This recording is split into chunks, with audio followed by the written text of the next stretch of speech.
Hello, it's me, Lodit ng Simple Recipe at meron tayong bagong recipe for the day, ang tokwa with oyster sauce.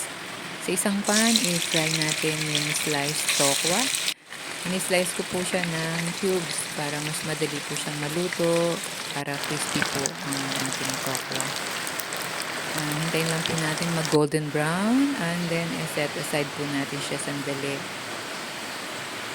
In the same pan, i-reduce lang natin yung oil na ginamit natin kanina. Then, gisa na po natin yung ating onion. After nyan, lagay po natin yung fried tokwa.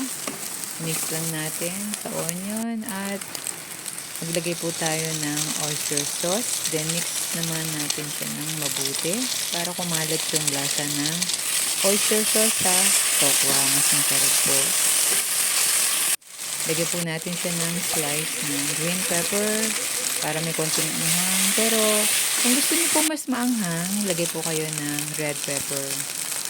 At yan na po at ready to serve na siya at tignan niyo po, napakasarap. Lalo na po pag tinry niyo na po ito, napakasarap, napakasimple at budget po. Pasok na pasok siya. Yan lang po at God bless everyone.